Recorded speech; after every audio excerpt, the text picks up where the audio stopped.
You are listening to KLRN Radio, where liberty and reason still reign.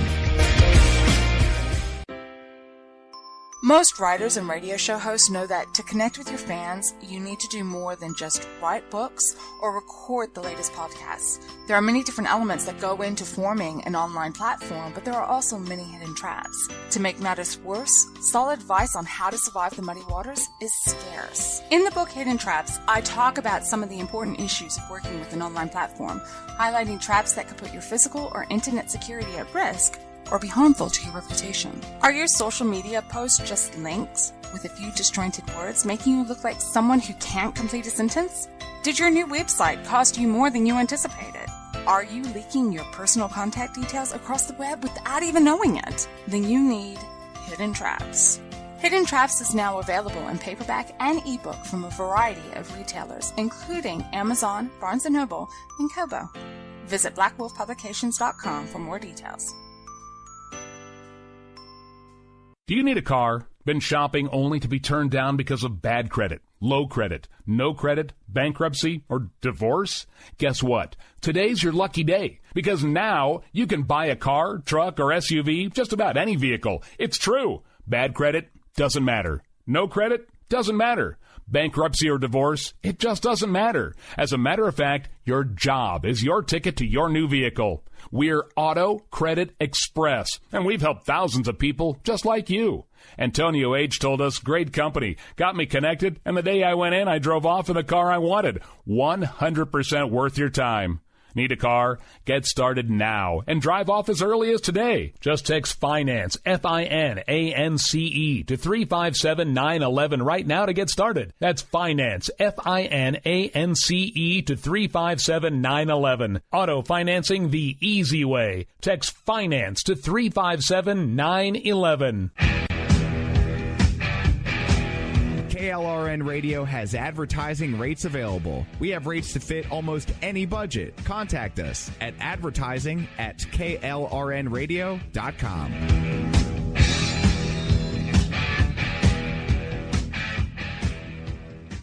Everyone loves liberty. Our rights come from God, not the government. So why are you letting other people tell you what's best for your health care? Exercise your freedom with Liberty Health Share. Liberty Health Share is a community of people who voluntarily share one another's medical costs. Liberty Health Share is founded on the idea that most people truly want to help one another. Healthcare sharing allows members to do just that as a true community that supports one another in times of need. Liberty believes people should make decisions for themselves and their families. Members are able to take back the freedom to make their own decisions about their health care. Freedom from guilt or doubt about how your money is used. You have the freedom to direct your health care, not to be dictated to by bureaucrats. Stop letting others tell you what to do and join a community of like-minded people. Exercise your freedom. Join Liberty Health Share and take back the control of your health care while helping those around you. Call Liberty at 855-58-LIBERTY. Again, that's 855-58-LIBERTY for more information, or you can check them out at libertyhealthshare.org. Again, that's libertyhealthshare.org.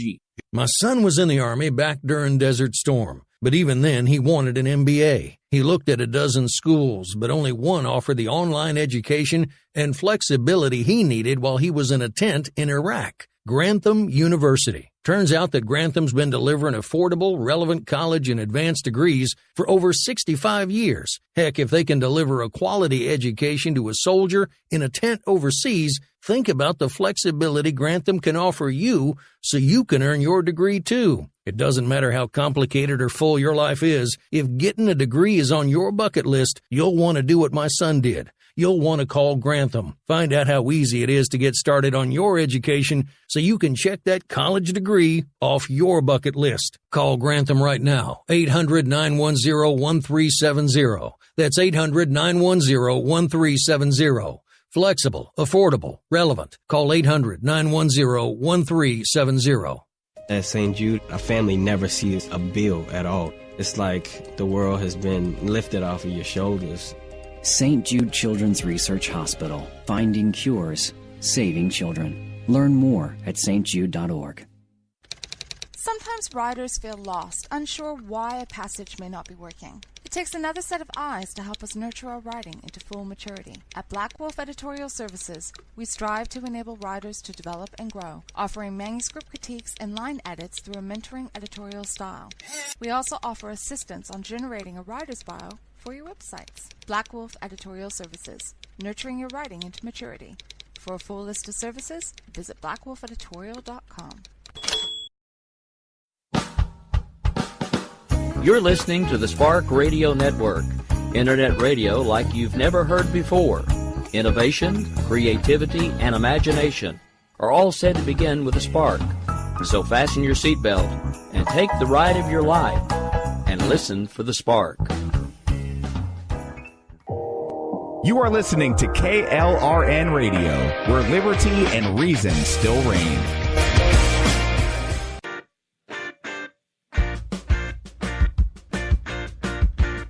My name is Jessie, and I'm proud of the life I have, surrounded by military and aware just how big the world really is.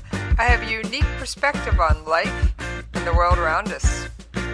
If you're willing to listen, I'll tell you how I see it, and I won't pull any punches. This is my POV, which stands for Point of View.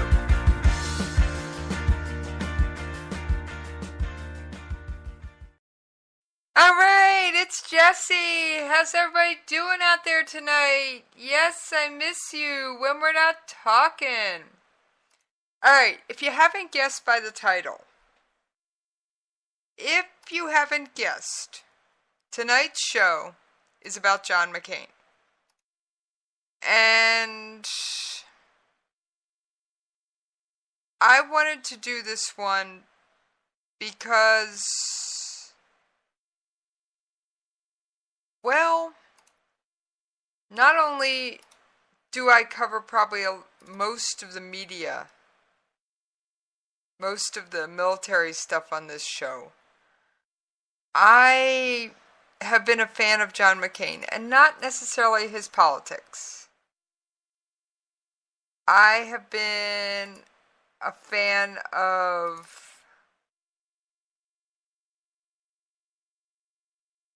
McCain for a number of years for a number of reasons. And no, it's not always his politics. There are many other things about him I think are very admirable and amazing. For those of you that don't know, John McCain graduated from the Naval Academy, 5th from the bottom of his class. Yeah, he was not anywhere near the top of his class. He was the son of a 4-star admiral, and his grandfather was a 4-star admiral. No pressure. Yeah, just a little bit, huh?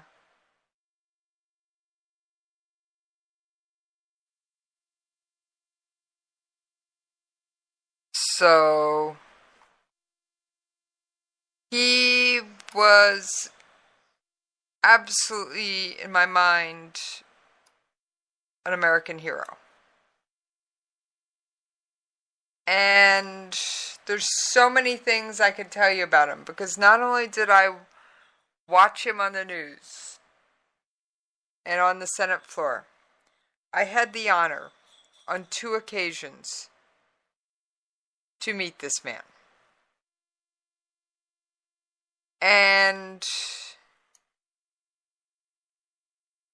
he was without a doubt incredible. He had, I'm going to borrow a phrase from Mattis. He rode for the brand. And his brand was the United States. He fell in love with this country while he was imprisoned in the Hanoi Hilton. Yes. While he was in the Hanoi Hilton, he fell in love with his own country. And that's something not many people can say.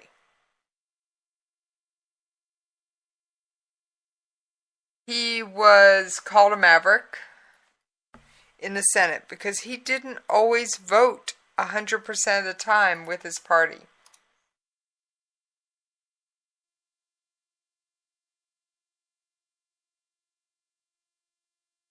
Here's a little audio clip I thought would be fun.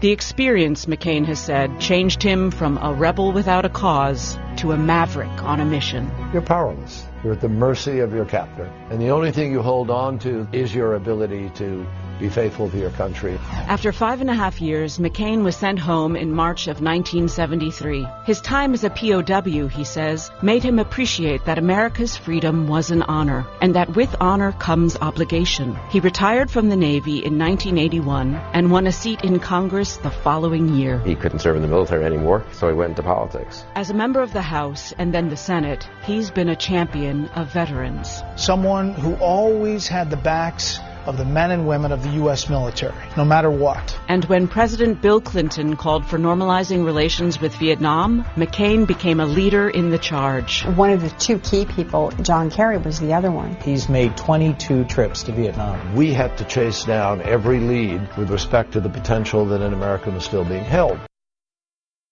Now, there was many other things he did and said.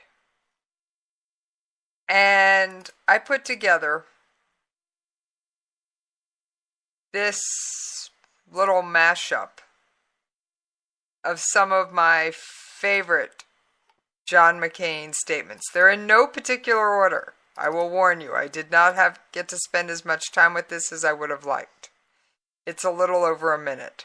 I've always believed that America offers opportunities to all who have the industry and will to seize it. Let there be no reason now for any American to fail to cherish their citizenship in this, the greatest nation on earth. Come together to find the necessary compromises to bridge our differences and help restore our prosperity, defend our security in a dangerous world, and leave our children and grandchildren a stronger, better country than we inherited. Whatever our differences, we are fellow Americans.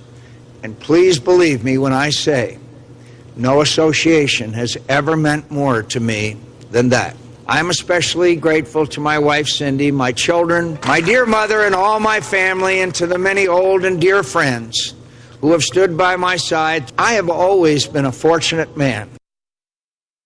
I would not be an American worthy of the name should I regret a fate that has allowed me the extraordinary privilege of serving this country for a half a century. My friends, we have come to the end of a long journey. I chose those clips because they were at moments in his life, and they were from all across. They were campaign defeats. They were all kinds of things. And McCain was chairman of the Armed Services Committee. And I caught on to something most people at the station probably didn't even see. He was honored by General Milley.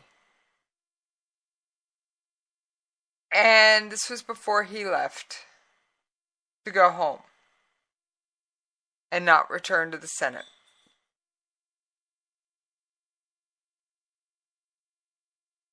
And here's some of the words that General Milley had to say. John McCain left home in 1954 to join the family business.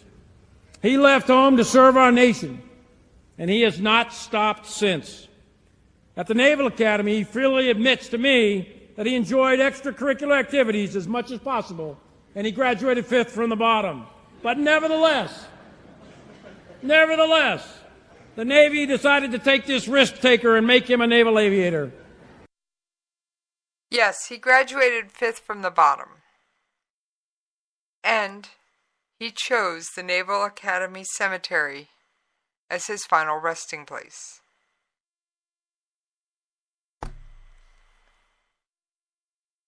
In the summer of 1967, 50 years ago this past July, Lieutenant Commander McCain escaped fires and explosions on the deck of the aircraft carrier Forrestal, a tragedy that claimed the lives of 134 sailors.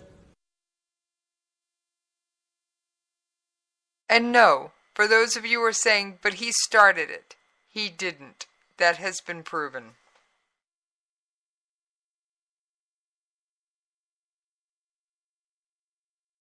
One of the things you may not know, Senator McCain was a huge Hemingway fan. In his father's library, a 12-year-old John McCain discovered his favorite book, and that was Ernest Hemingway's For Whom the Bell Tolls. That book tells the story of a guy named Robert Jordan, a fictional American expatriate who fought in the Spanish Civil War. Robert Jordan leaves his home to support a cause that he held dear, and he abandoned all his comforts for a cause of greater importance than himself. Senator McCain said to me that reading this book changed his young life, and from that point forward he aspired to Jordan's courage and nobility. John McCain comes from a family dedicated to service. Both his grandfather and father, Slew McCain, grandfather, and Jack McCain, his father, were Navy admirals. Slew McCain fought in some of the greatest naval battles of World War II and in worldwide naval history. And his father was a submariner who fought in those same battles in the quiet service or the silent service. And then, of course, we'll review Senator McCain's service. But he has two sons that are also doing great service to our nation. One son joined the Marine Corps and is currently serving in the Army National Guard in Arizona and hopes to be an Apache pilot soon, while the other son is a graduate of the Naval Academy and is learning to fly Navy helicopters. This man let nothing stand in his way. Not even 5 years in what infamously became the Hanoi Hilton. He entered the now infamous Hanoi Hilton in the worst physical condition of any of the prisoners there. He endured months and years of continuous, uninterrupted torture and years of solitary confinement.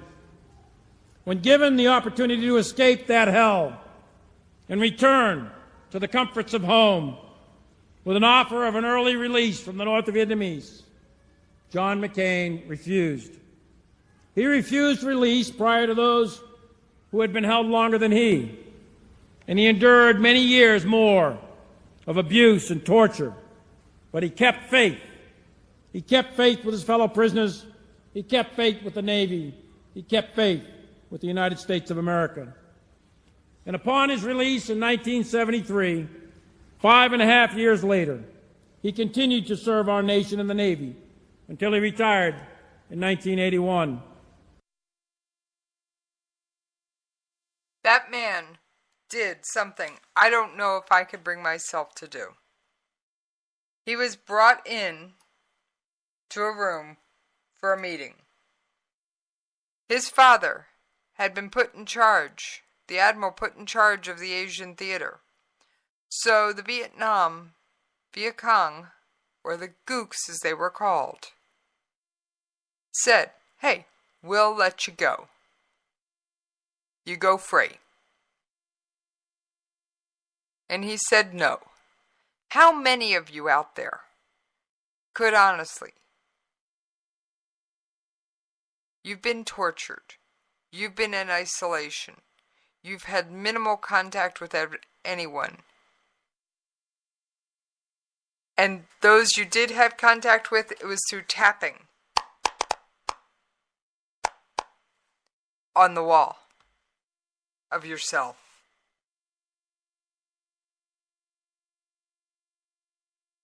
and someone says to you, you can go home.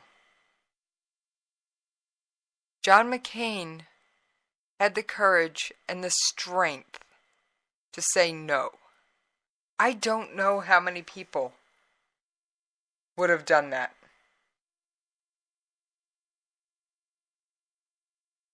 He was always an advocate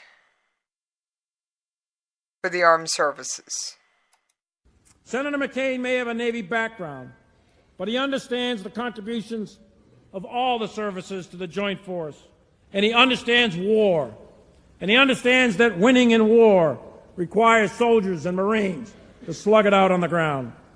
He has tirelessly advocated for a larger ground force to meet our requirements around the world, including increased end strength for both Marines and Army. He has led efforts to reform our acquisition processes, including empowering myself and all the other service chiefs to enact the necessary acquisition changes. He's been a strong supporter of our plan to restructure the Army Modernization Command, to put all the various modernization components under one umbrella to establish that principle of war, unity of command. And he has encouraged us and supported us to redo the business of modernization and the processes of modernization for the Army. Now, one of the things that's not well known about McCain, when he had to leave the Armed Services Committee for any reason, to go vote, to go take care of something, he had to step out of the room. He didn't pass the gavel to the next Republican. He passed it across the aisle because the senior ranking Democrat had also served. Again, he is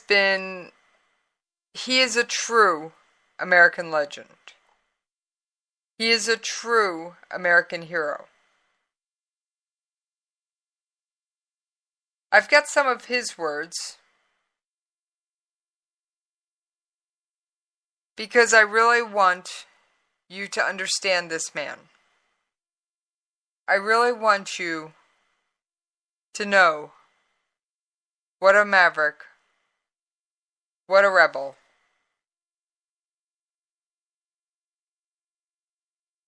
and what he was made of. But first, and by the way, we will be ending tonight's show on taps. Instead of an ad roll tonight, mid-show, we're going to play I Stand for the Flag, because I think John McCain would have liked it. And I'll be back with you in just a few minutes.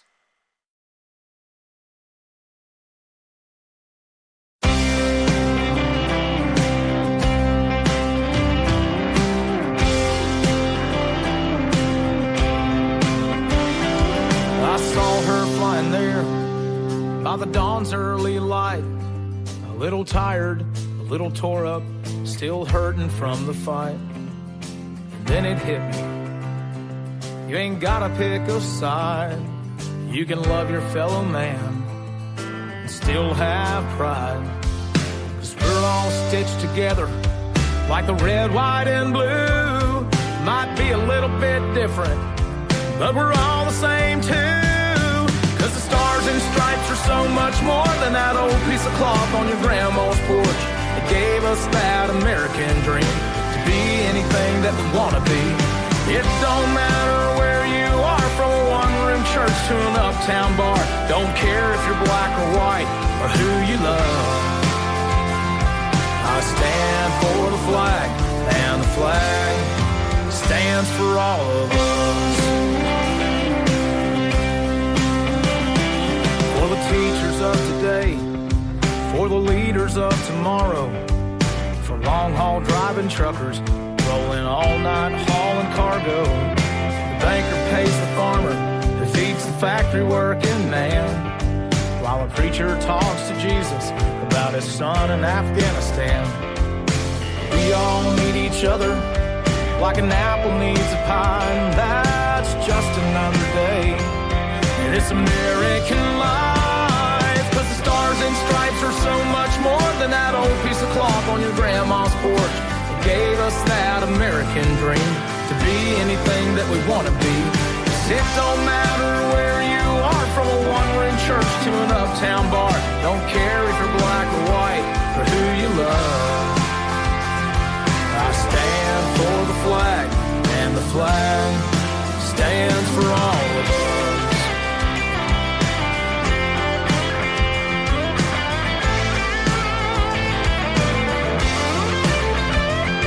I stand for showing kindness, treating everyone with love.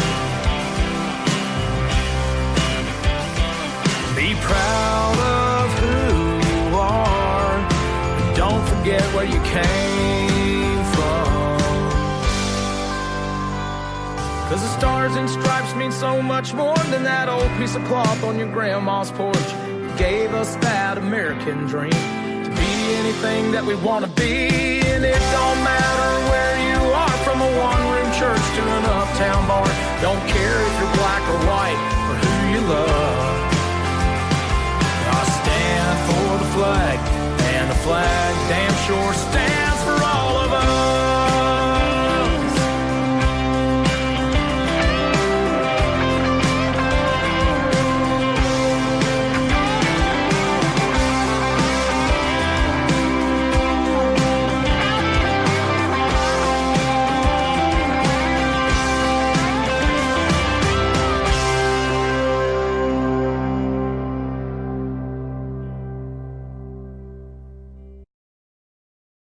I think that's a song that John McCain could definitely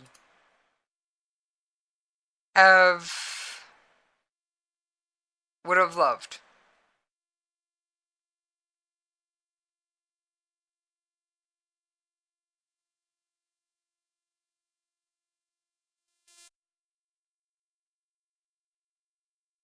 I think we will never know everything that went through this wonderful man's mind. But I want to do something I don't often do.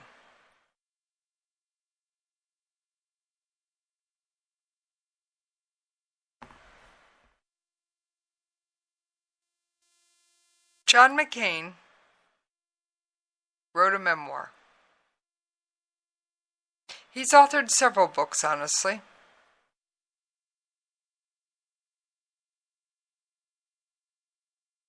But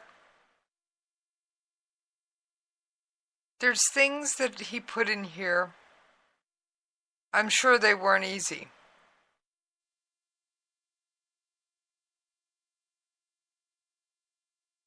And I wanted to read an excerpt,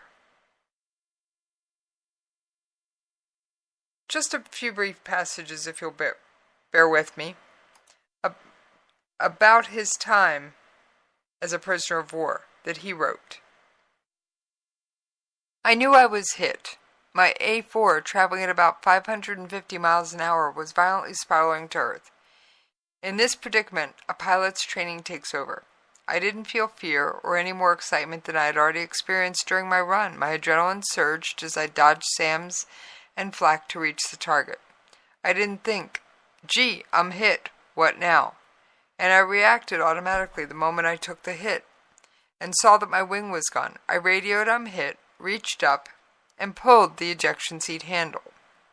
I struck part of the airplane, breaking my left arm, my right arm, in 3 places, and my right knee. I was briefly knocked unconscious by the force of the ejection. Witnesses said my chute had barely opened before I plunged into the shallow water of Truckbach Lake. I landed in the middle of the lake, in the middle of the day, in the middle of the city. An escape attempt would have been challenging. When I came to when I hit the water. Wearing about 50 pounds of gear, I touched the bottom of the shallow lake, kicked off with my good leg. I did not feel any pain as I broke the surface, and I didn't understand why I couldn't move my arms to pull the toggle on my life vest. I sank to the bottom again. When I broke the surface the second time, I managed to inflate my life vest by pulling the toggle with my teeth. Then I blacked out again. When I came to the second time, I was being hauled ashore on 2 bamboo poles by a group of about 20 angry Vietnamese. Remember, these were the people that had just been bombing him.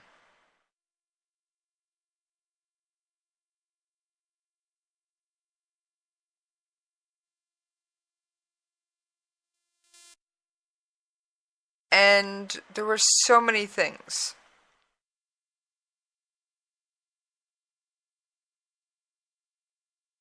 My parents were in London when I was shot down. They were dressing for a dinner party when my father received a phone call saying my plane had been shot down over Hanoi. My father informed my mother what had happened. They kept their dinner engagement, never mentioning to any of the other guests the distressing news they had just learned. When they returned home, my father got a call from his boss, Admiral Tom Moore, Chief of Naval Operations. Admiral Moore was a friend and had decided to break the news to my father himself. Jack, we don't think he survived. My parents then called Carol, who had already been notified of my shoot-down by the Navy. My mother told her to prepare for the worst, that I was dead, and they would have to find a way to accept that. My father said very matter-of-factly, I don't think we have to.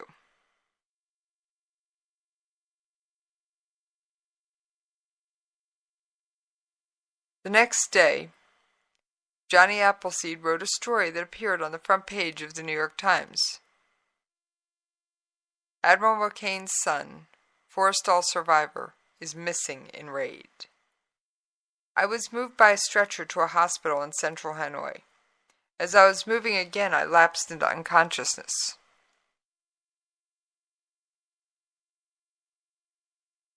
I was given blood and glucose in several shots. After several more days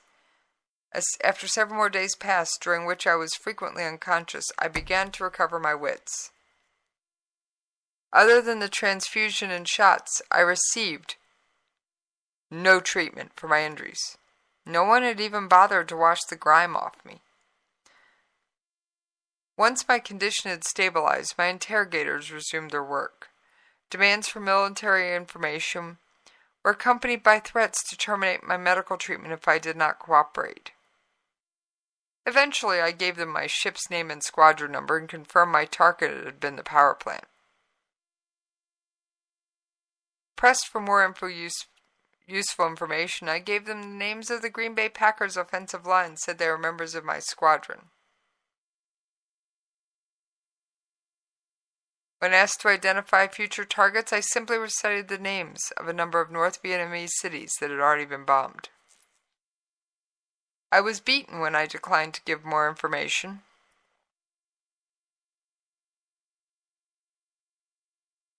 But in the hospital, the beatings were of short duration because I let out a hair-raising scream whenever they occurred.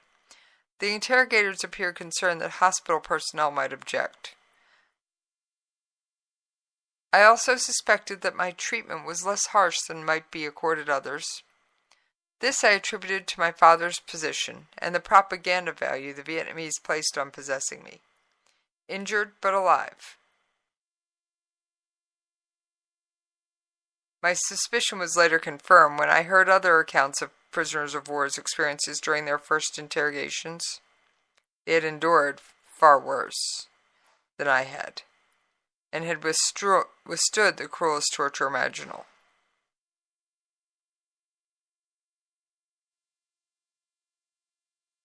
This is the story. This is what this man lived through. There was more.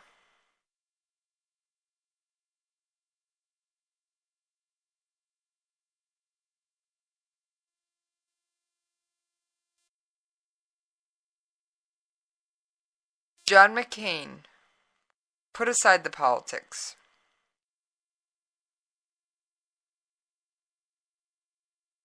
Survived the worst humanity can offer.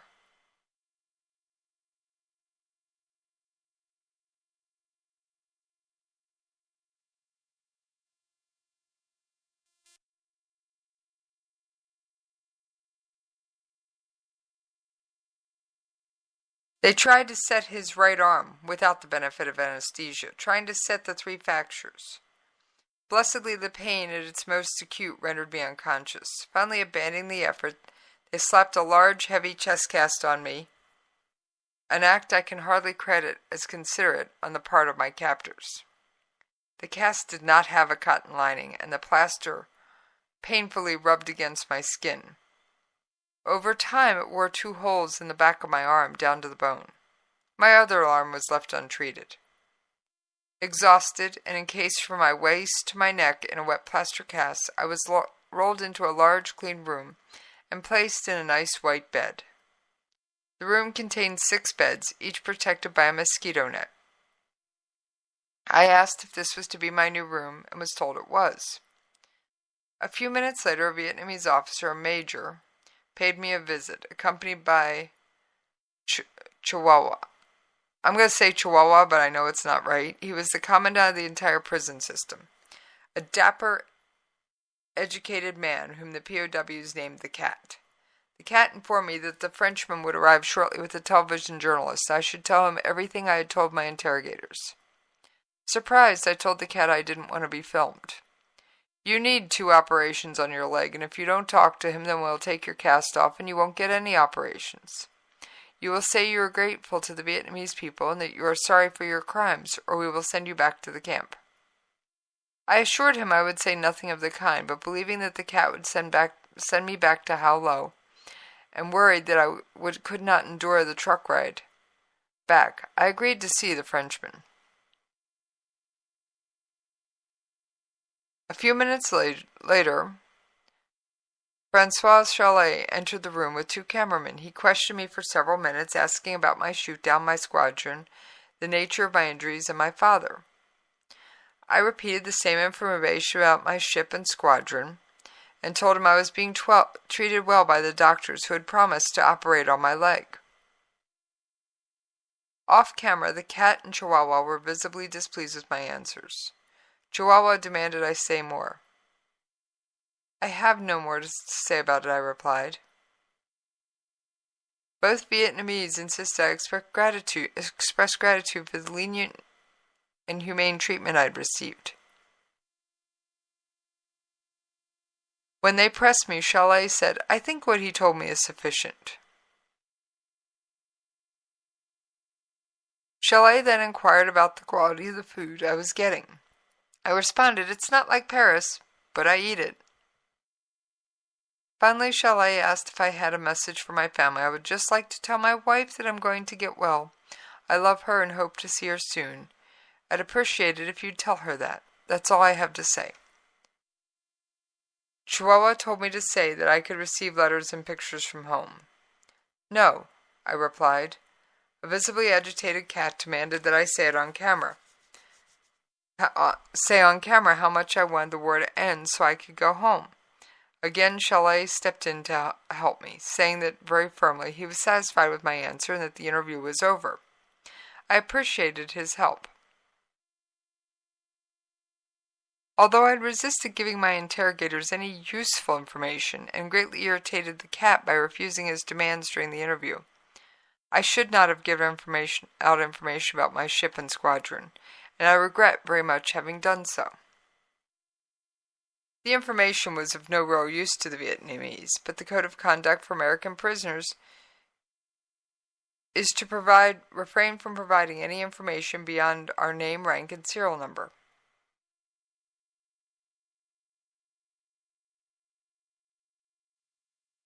My parents saw the video before it was broadcast nationally. A public affairs officer, Herbert Hetau, who worked for my father when my father was chief Navy officer in Europe, who was producer at CBS, his friend informed him that CBS had the film of my interview.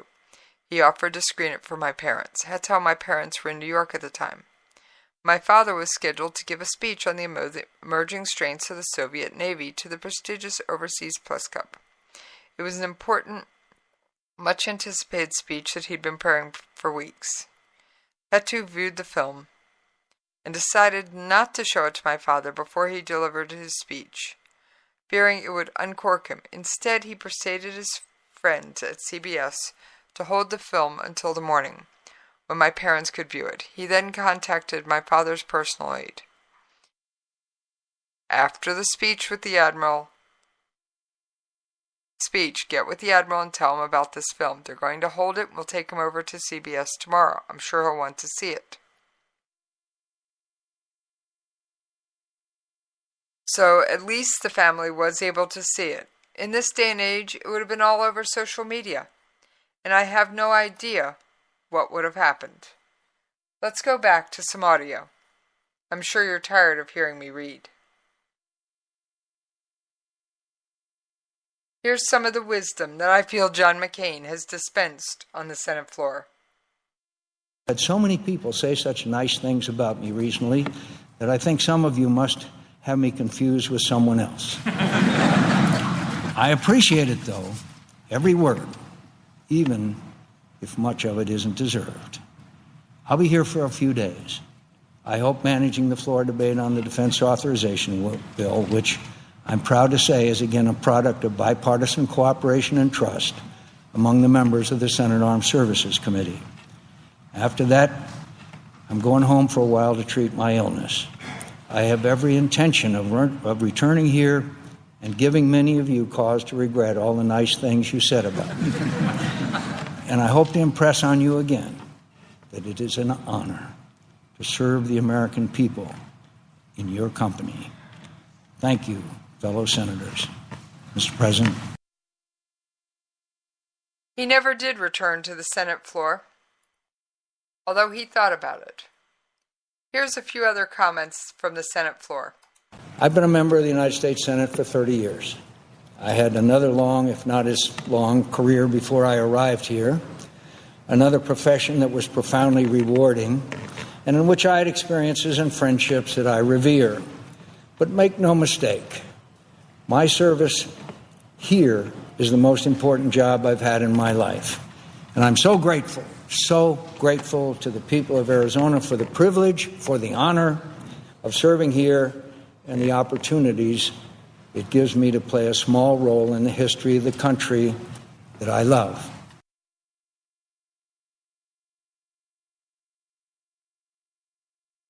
That is one thing. John McCain loved his fellow warfighters and warriors, men and women alike. In fact, when he learned that George Bud Day had passed, he took to the Senate floor. Sunday brought the sad news that my dear friend Colonel George E. Bud Day passed away. He was 88 years old. To say he lived a full life would be quite an understatement.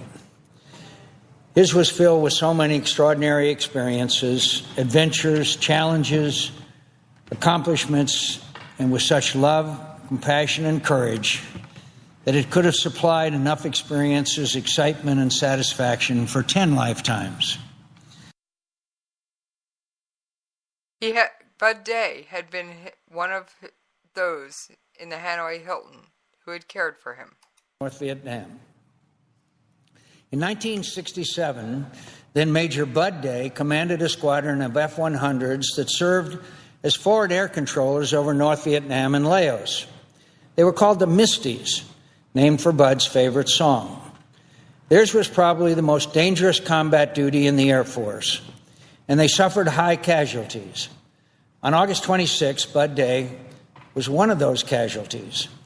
Bud was shot down by a surface-to-air missile 20 miles inside North Vietnam. He hit the fuselage of his F-100 when he ejected, breaking his arm, damaging his eye, and injuring his back. Bud was immediately captured by North Vietnamese militia. He was interrogated by his captors in an underground prison camp. When he refused to answer their questions, they staged a mock execution. Then they hung him by his feet for hours and beat him. Believing he was too badly injured to escape, They tied him up loosely and left him guarded by 2 green teenage soldiers. They misjudged him. On his 5th day of captivity, he untied his ropes and escaped. Bud stayed on the run for about 2 weeks. He wasn't certain how long he was free. He lost track of time. He made it across the DMZ and into South Vietnam. A bomb, however, had fallen near him his 2nd night on the run, striking him with shrapnel, concussing him and rupturing his eardrums. But limping, bleeding, starving, and in great pain, Bud kept heading south, across rivers, through dense jungles, over hills, crawling sometimes on his hands and knees, evading enemy patrols, and surviving on berries, frogs, and rainwater. On the last night of Bud's escape, he arrived within 2 kilometers of a forward Marine base. Sensibly judging it more dangerous to approach the guarded base at night than to wait until morning when the Marine guards could see he was an American, Bud slept one more night in the jungle. Early the next morning, he encountered a Viet Cong patrol. He was shot trying to hobble to the base, recaptured, and returned to the camp he had escaped, where he was tortured some more. That's just some of what he had to say about Bud Day. Let's skip to the end. He campaigned with me in all my campaigns and advised me always. We argued sometimes, agreed more often, laughed a lot, and always enjoyed each other's company. I'm going to miss him terribly. Even though Bud had reached advanced years, for some reason I could never imagine Bud yielding to anything, even, I thought, to the laws of nature. Tough old bird that he was, I always thought he would outlive us all. But he's gone now, to a heaven I expect he imagined would look like an Iowa cornfield in early winter, filled with pheasants. I will miss Bud every day for the rest of my life, but I will see him again. I know I will. I'll hunt the field with him, and I look forward to it. I hope, John McCain, that you are there with your friend Bud Day, in that Iowa cornfield in heaven, enjoying hunting, sharing a laugh, and having a great time. As I did this show, essentially commercial-free, I'm going to play just a few more bits of wisdom from John McCain, and then we are ending the show.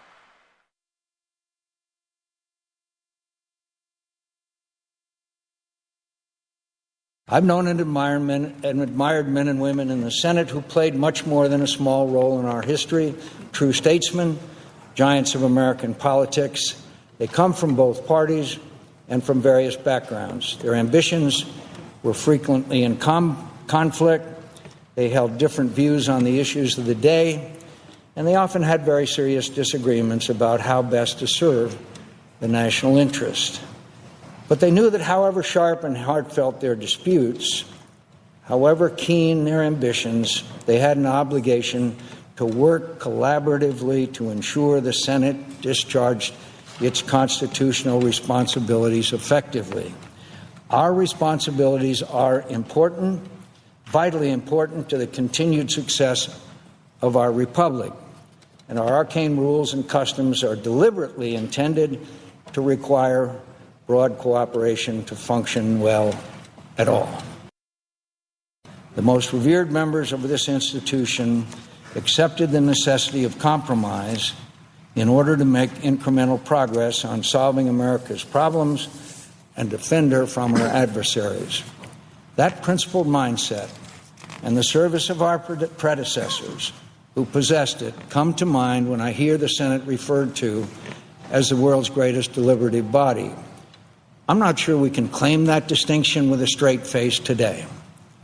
I'm sure it wasn't always deserved in previous eras either, but I'm sure there have been times when it was, and I was privileged to witness some of those occasions. Our deliberations can still be important and useful, but I think we'd all agree they haven't been overburdened by greatness lately. And right now, they aren't producing much for the American people. Both sides have let this happen. Let's leave the history of who shot first to the historians. I suspect they'll find we all conspired in our decline, either by deliberate actions or neglect. We've all played some role in it. Certainly I have. Sometimes I've let my passion rule my reason. Sometimes I made it harder to find common ground because of something harsh I said to a colleague. Sometimes I wanted to win more for the sake of winning than to achieve a contested policy. Incremental progress, compromises that each side criticize but also accept.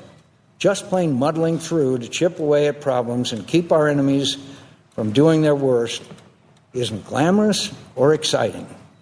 It doesn't feel like a political triumph, but it's usually the most we can expect from our system of government, operating in a country as diverse and quarrelsome and free as ours.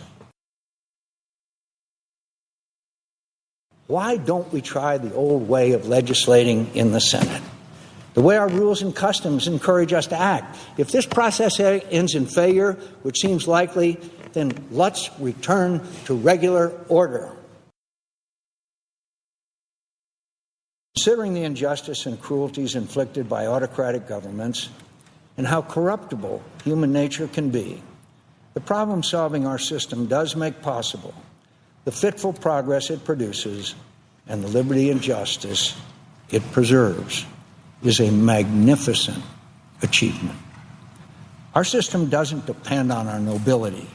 It accounts for our imperfections and gives us an order to our individual strivings that has helped make ours the most powerful and prosperous society on earth. It is our responsibility to preserve that, and even when it requires us to do something less satisfying than winning, even when we must give a little to get a little, even when our efforts manage just 3 yards in a cloud of dust while critics on both sides denounce us for timidity, for our failure to triumph. I hope we can again rely on humility, on our need to cooperate, on our dependence on each other, to learn how to trust each other again, and by so doing better, serve the people who elected us. Stop listening to the bombastic loudmouths on the radio and television and the internet. To hell with them.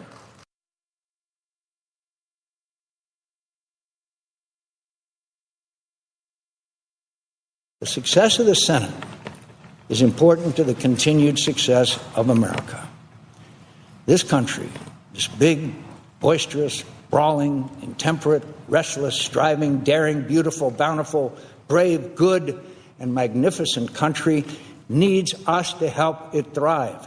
That responsibility is more important than any of our personal interests or political affiliation. We are the servants of a great nation, a nation conceived in liberty and dedicated to the proposition that all men are created equal.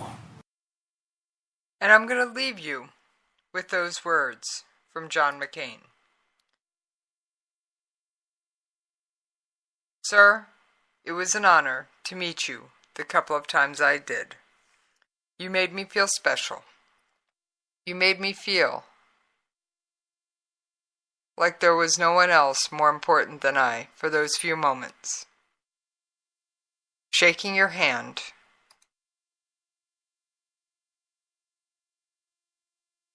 was an honor and a privilege I will always remember. They fight and die for our freedom. No one had to ask them to go without a moment's hesitation.